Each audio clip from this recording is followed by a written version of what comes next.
Welcome to the Mindful Healers podcast with Dr. Jessie Mahoney and Dr. Ni-Cheng Liang. We are here to help you learn to pause and be present, awaken your breath, and harness the ripple effects of mindfulness for radiant health. We get you. We know you. We are you. We have both been successful on the surface, yet struggling underneath. We have both had cluttered brains, been overwhelmed, and exhausted. We're healers who have found solutions and want to share them with you. Join us here to discover a better way. Welcome to the Mindful Healers podcast. Today's episode will be a conversation about how mindfulness can help you both create and enjoy more intimacy and connection. A reminder that nothing in today's episode or any of our episodes should be considered medical advice. Today's episode was inspired by a talk that I was asked to share in Dr. Sonia Wright's coaching program called Own Your Own Sexuality Now. This program is designed to help women improve their experience of and relationship to sex.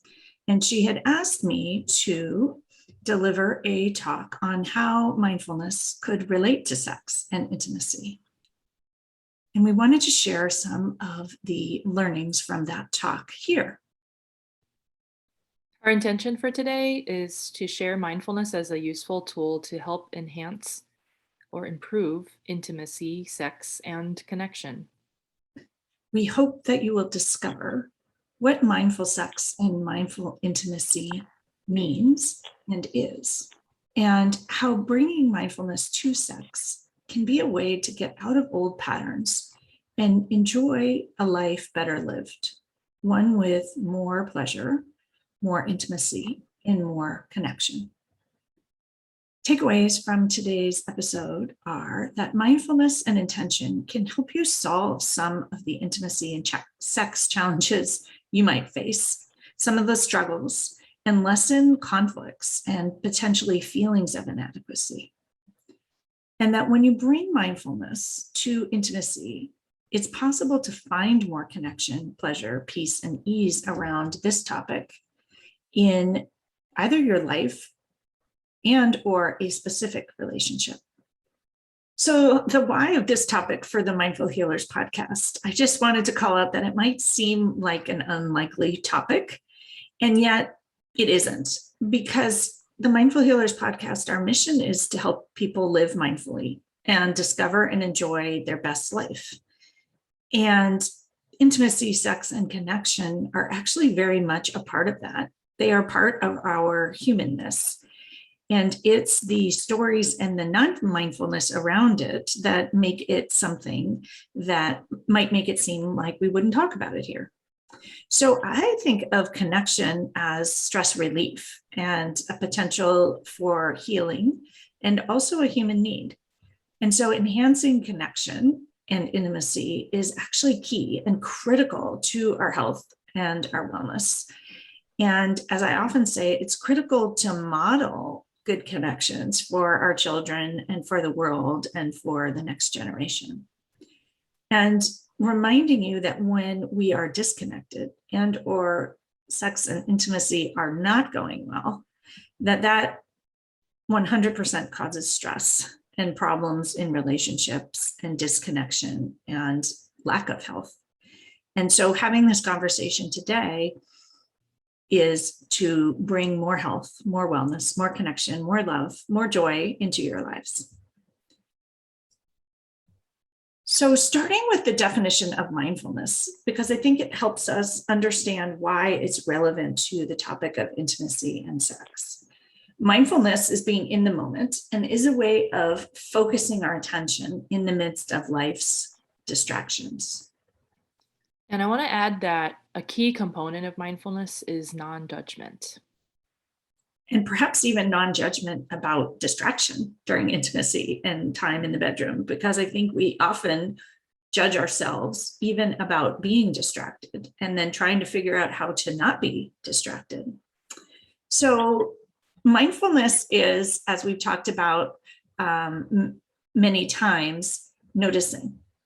And this came up recently, actually, with a client who was talking about how noticing is actually an active event. And so I just want to point out that though we think of mindfulness perhaps as non-active, noticing is drawing your attention and your awareness, and it does take action and intention and deliberate approach. Mindfulness is also showing up with curiosity and showing up with non-judgment and non-striving. It's paying attention and being intentional. It's being patient, trusting, letting go, being grateful, and showing up with generosity. All of those are key components of mindfulness. And imagine if we approached those and intentionally brought those into our experience of intimacy, connection, and relationships and sex. And I thought just relevant, as you brought up the non-judgment concept, to call out at the very beginning of this episode how much judgment we bring into intimacy and to sex and to potentially the outcomes of them and the goals and the striving, and whether we're good at it or not good at it, and what our bodies look like and what our partner's bodies look like and how it should go and how often it should be, and what all kinds of cultural judgments around sex and intimacy as well. And so perhaps just taking a moment to show up with kindness and compassion for yourself around how much judgment you may have, and perhaps just acknowledging that a lot of that may come from outside of you. And we were taught to have judgments, and our parents likely had judgments, not their fault. Their parents probably had judgments, and our society has lots of judgments. And so is it possible to just sort of breathe into the fact that there is judgment and not judge the fact that we have the judgment? So, an invitation to not judge the judging. Can you share your thoughts, Jesse, on mindful sex and intimacy versus mindful sex and intimacy? I love this because mindful sex is pretty much what most of us have, and how most of us live our lives, with a full mind, essentially. And what that means is showing up distracted and thinking about the past or the present or hurts or resentments or what's not working or to-do lists. Is distracted sex, and not just sex, but intimacy. And there tend to be judgments in a full mind.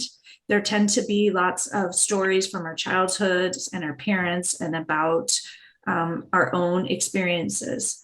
And so that would be contrasted with mindful sex, and mindful intimacy, which would literally be pausing and being present, being in the moment, and potentially even trying to enjoy the present, which is something that I've talked about a lot recently. And that it's not just being in the present, but with a specific intention to find joy or experience, enjoy the present. And that what if that were just your intention, was to be in the moment and to find some bit of joy in the moment? It seems so easy, and yet in sex and intimacy, there's oftentimes layer upon layers of stories from all the things that you just mentioned, from prior experiences, namely, that cloud or taint or alter the lens in which a beautiful, connecting, intimate experience is happening right here and now. But with mindfulness, we can acknowledge all of that and what we bring to the moment of intimacy, and allow the experience to happen just as it is without needing it to be any different. One that I just want to bring up here is that the idea to be mindful and be in the moment is an offering, and that for someone who maybe has trauma or an experience that, of course, we can have some PTSD reactions or flooding reactions, and that this is not an offering for someone who's been through that. And of course, that requires very specific professional support. I wanted to shift a little bit and spend a few minutes sharing some of the informal research that I did for this particular episode, namely on Tantra or Tantra, as the US Western pronunciation of it has come to be. I also want to invite you as we launch into this part of our podcast to notice what comes up for you as I say the word Tantra, or what comes up for you when I say tantric or tantric sex. So I'd like for you to call upon your capacity for beginner's mind. So learning about this as if it were for the first time. Because like many Asian philosophies and practices, its understanding and adaptation in the West has undergone some cultural appropriation. And so Tantra, the word itself, is actually rather broad. It applies to texts, to theories, to systems, methods, instruments, techniques, or practice. One understanding of the word in Sanskrit is that it means woven together, with origins from both Hindu and Buddhist traditions. The word and its association with sex, especially in the West, has been largely classified rather as being part of the Neo-Tantra movement. So that being said, tantric sex is one way to weave the physical with the spiritual, and that tantric sex isn't solely about sexual pleasure. It's more about feeling heightened sensuality that might come when you merge physicality with spirituality. And this practice that combines spirituality and sexuality includes mindfulness. It encourages a sensual experience, whether it be alone or with a partner, and it may or may not include intercourse. And so I invite this concept that tantric sex actually includes mindful sex. And so reminding everyone that mindfulness is paying attention to the present moment without judgment.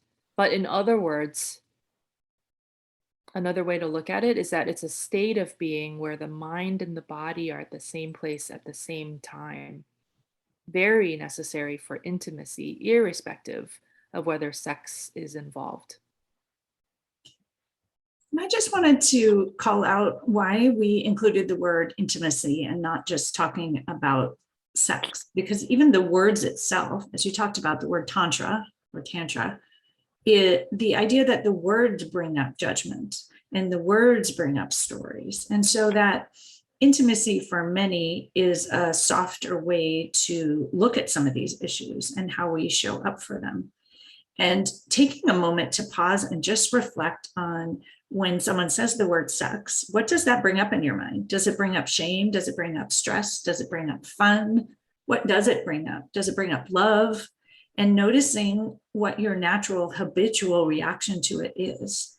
And taking a moment of compassion and kindness to see that that is probably also what you're bringing to the act, and that you can choose whatever words you want to help you get into the space where it works better for you and brings more pleasure and presence and connection and love. And the other thing you mentioned that I thought was really powerful is when the mind and the body are at the same place at the same time, and that is what intimacy and sex should be all about. And that as we move on here in the episode to talk about some practical tips on practicing mindful intimacy, that really what they are about and what mindful sex is about, not a full mind sex, is having the mind and the body be at the same place and the same time. And how often in our lives are they not at the same place and the same time? And maybe even being able to bring your body and your mind to the same place just in nature or a few moments of the day.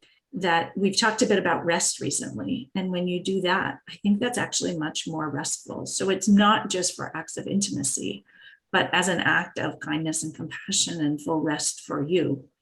Thinking, we talked about Shavasana recently. Mind and body are in the same moment and in the same space at the same time. So shifting a bit to talk about some practical tips on ways that you can practice mindful intimacy. And I want to use the word practice, right? Mindfulness is a practice. We just are working to bring our mind and our bodies to the same place at the same time and to practice connecting at a much deeper level, hoping to shift what maybe feels like challenges or struggles or inadequacies to something that feels much more connected and full and whole. So my first tip is my usual tip, which is to pause and be present. One of the reasons I keep bringing this up is, of course, what we bring up repeated, what we repeat, we remember. And it's a simple thing to draw your attention back into the moment. And so when you pause and are present in a moment of intimacy, it's getting out of your head and into your body, meaning that you're just bringing yourself to the same space, because in this moment, it's more about your body than about your mind. So you're bringing everything together. But could you, with intention, pause and notice the mind chatter and notice the drama and notice the stories and the judgment, and just shift your attention to say, what if I just showed up curious? What if I showed up without judgment? The second tip is one we talk about a lot in relationships, wanting what you have. And this taps into the tenets of mindfulness, acceptance, and gratitude. And also non-striving. Maybe there isn't a problem. Maybe exactly as it is perfectly fine, mostly good, 100% okay, good enough. And what if you noticed what's working? That active action of noticing what feels good, what does work, how you are connected, how there is intimacy, how does your partner show love? And in this wanting what you have, perhaps intentionally making a choice that you don't need to fix everything. It doesn't have to be perfect. It doesn't have to meet up with some metric. And this is where the non-striving pops back in. The third tip is one we talk about a lot, focusing on what is actually in your control. So letting go of the past, because the past is not in your control, letting go of the future, because that is not in your control, and grounding into the present. Letting go of the judgment, because that is in your control. Letting go of the drama and stories and old resentments and hurts, and just trying to tap into this moment with this person, or just yourself. Can you just show up with love? And then the opportunity to nourish yourself. We often think that someone else needs to do something for us, but how can you make it work for yourself rather than waiting and expecting, perhaps having a manual for how it's supposed to be? What can you do for yourself, or what might help you be able to be more present in the moment, whether it's a mindful bath before, certain quiet locations, deliberate intention about taking time and space away. And then what's also in your control is allowing what is, your body as it is, your partner's body as it is, your situation, your relationship, whatever it might be as it is. You talked about in the last episode, the resistance, and letting go of the resistance and just grounding into what is in this moment, dropping the judgment and accepting and allowing it. The next tip is this acknowledgement of seasons. So I am in my 50s, and relationships in your 50s and intimacy in your 50s look very different than relationships of teenagers, relationships of young adults, relationships as parents of young children. And so can you just have patience for where you are acceptance, no rush to be somewhere different or to go backwards and have it look like it used to, non-judgment about how it is. And maybe, for example, during menopause, it's not the season for intimacy, or it's a season for less intimacy. And maybe there's no judgment about that, knowing that this life and all relationships and intimacy have seasons. And letting go of the goals around what it should look like.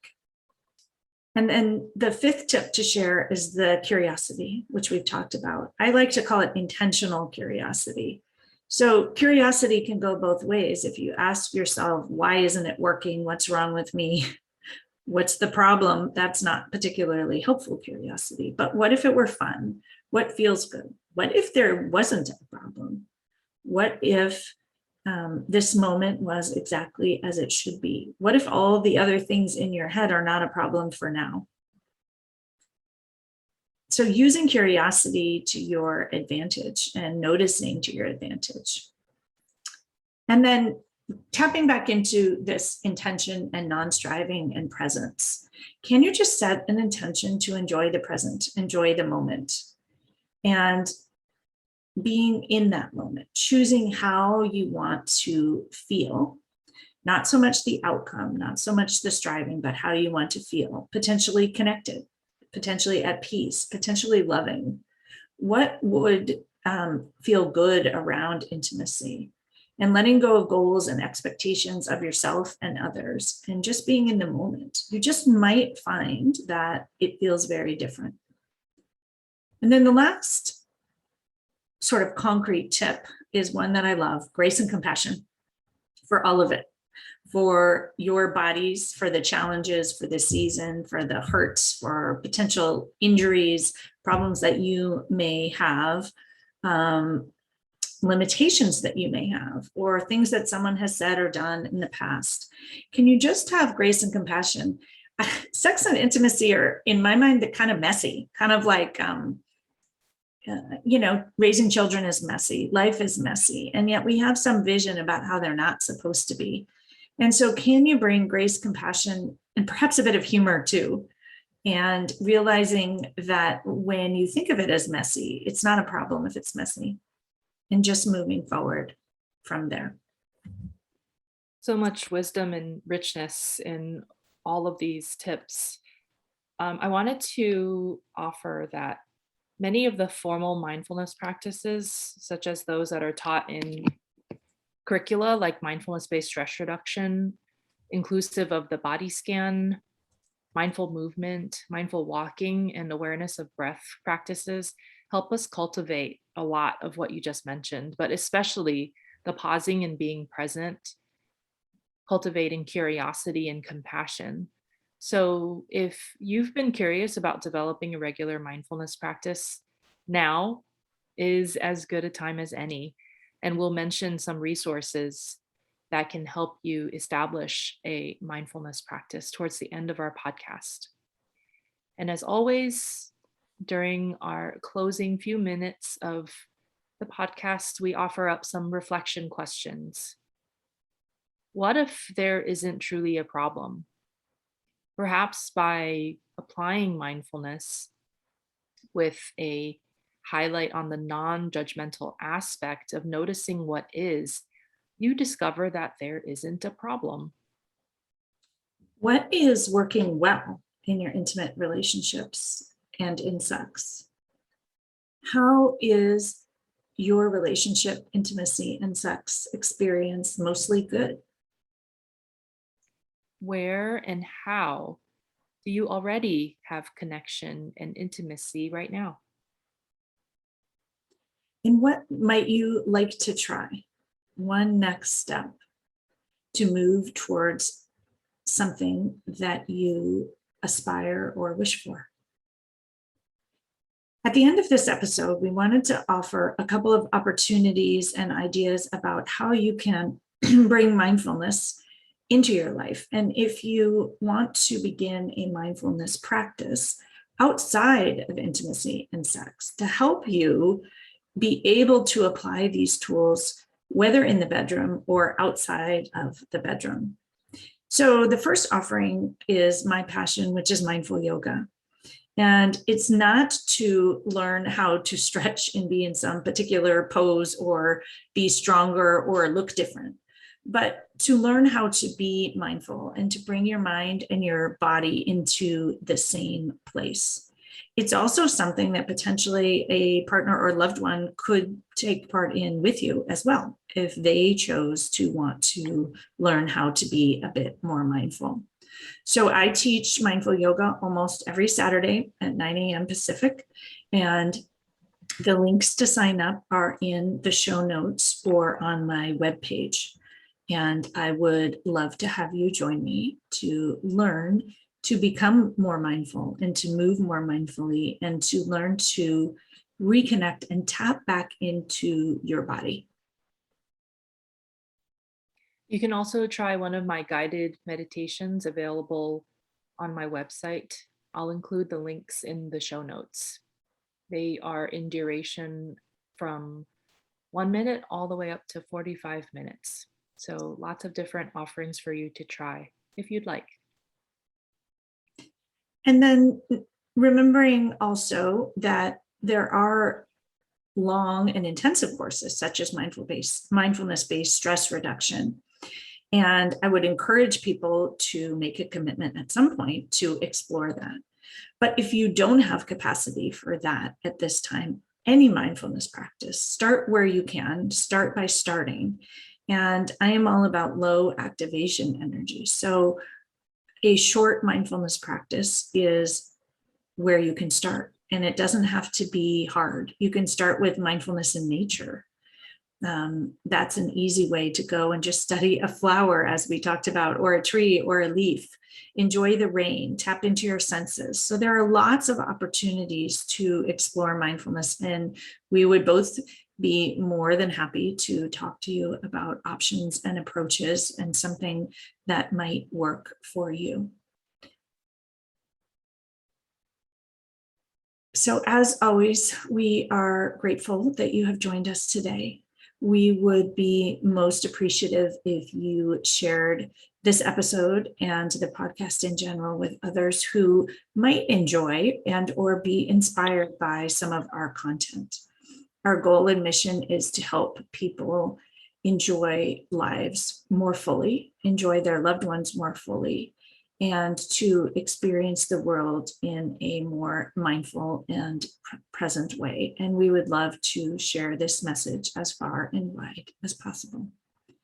Stay on after the singing bowl for our mindful moment offering today. As always, if you want to declutter your mind, be more present, and start truly living your one wild and precious life, come find us at the mindfulhealerspodcast.com. Work with one of us. Work with both of us. Start or up-level your mindfulness practice. Discover how mindful coaching can change your life. Or even better, do both as part of our Mindful Healers programs and retreats. You can find links to find out more about our programs and join our communities at themindfulhealerspodcast.com. Reach out and get started on your journey to a life better lived today. The content of this podcast is not meant to be medical or life advice. If you choose to participate in our mindful moments, please do so safely.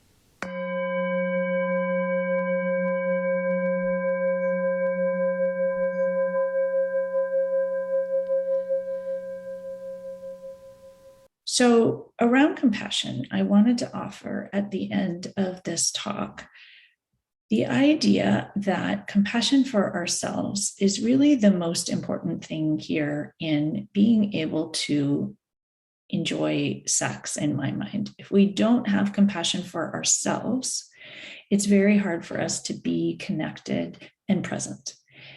And a tool that I highly recommend for all of you is a tool called Hand to Heart. And this tool I got from a favorite book called Good Morning, I Love You. And I love to spread the information in this book far and wide. The practice is hand to heart practice. And the book is called Good Morning, I Love You because the author, Shauna Shapiro, who's a PhD from Stanford, brings her hand to heart each morning and says, "Good morning, I love you." And the idea is to connect with your own humanity, as perfectly imperfect as it is, and connecting with your own shortcomings and problems and issues in a very compassionate and soft and kind way. What I would offer is that I struggled for a long time with saying good morning, I love you, or good afternoon, I love you. And how I have adapted it, and I find more accessible for many of the people that I work with, is literally hand to heart. And right hand to heart, left hand to heart, doesn't matter which one. I offer this tool very, very often in yoga, with the idea that when we connect our hand to heart and press the heel of your hand or the palm of your hand just in towards that heart space, it releases oxytocin. And if when you do that, you are pausing and being present, you notice that you feel better. And you feel better because this hand to heart releases oxytocin, which is a feel good hormone. And so from there, you can actually connect with who you are. And what I find is that people who do this daily really soften in their judgments towards themselves, and they can show up in a much more present and whole and healthy way for all aspects of their life, including sexuality. And I will offer that it's quite addictive once you start doing it, and it just feels amazing. So it's a chance to connect to you, and mindfulness is a chance to connect to you.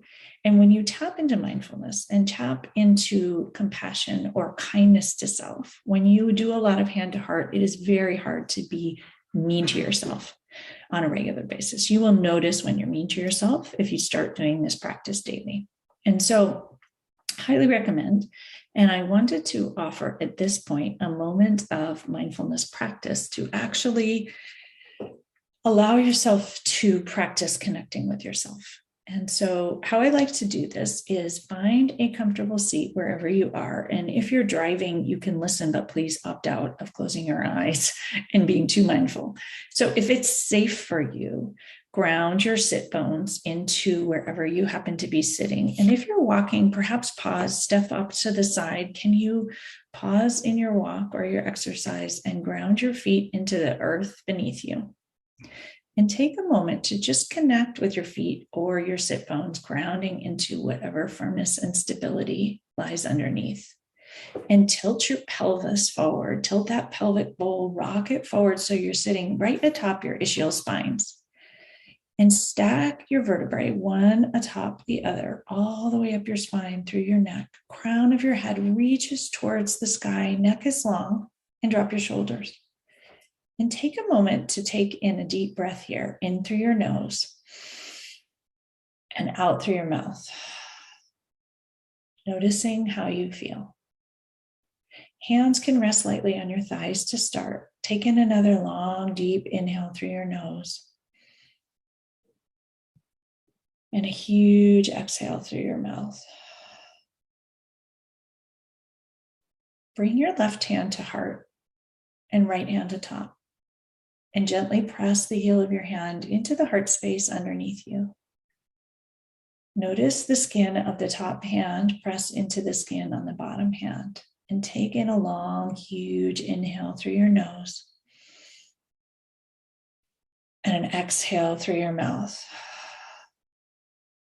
And pause here, noticing that even taking a few deep breaths sends tingles into your fingers and your toes. Imagine if you could just take a few deep breaths, a few times a day, hand to heart, eyes closed, noticing how much better you feel here. Once again, take a long, sweet, deep inhale through your nose and out your mouth. Enjoy again how good it feels. Eyes closed if it serves you, or if it's too uncomfortable, gaze light a few feet in front of you. Once again, take another long, deep inhale and an exhale. And take a moment to pause here and think about how you feel. What in this moment feels good? What do you notice? Does that hand to heart feel good? Can you connect with your heart underneath? Perhaps you can feel your heartbeat, perhaps not. But connect to the fact that you have a heart and you are a human who's moving through this world, doing the best you can, given your current circumstances and situation exactly as it is. Take in another long, deep inhale. Tuck it into that pocket behind your heart that perhaps feels stuck, nourishing it, filling it with breath, and exhale, letting things go, judgments, frustrations, resentment, anger. Take in a long, deep, sweet inhale once again through your nose, nourishing yourself fully. And exhale, remembering that the breath is always available to you, not just here in this moment of mindful peace, but wherever you are, you can breathe in and breathe out. Noticing that it feels good, feels a bit more spacious. You feel a bit more kind and a bit more nourished. Taking in a long, deep inhale once again through your nose and an exhale through your mouth. Enjoying the tingles. Notice what might feel good. And if your mind is wandering, grace and compassion towards that. Of course, it's wandering. Perhaps mindfulness is unfamiliar for you. Allow the wander and come back to the hand to heart sensation. Connect back to your heart. Notice your sit bones on the earth underneath you. Notice that you are safe and secure. Draw your attention back to the heart space. Breathe into it once again. Long, deep inhale. And an exhale. Enjoying it. Noticing the oxytocin, perhaps from that hand to heart. Press in gently once again. Giving yourself a little hug and a little gift. Long, deep inhale through your nose. And out through your mouth. Slowly lower your hands to your thighs and open your eyes and let the light back in. And just take a moment to notice how you feel in this moment and truly allow yourself to enjoy it.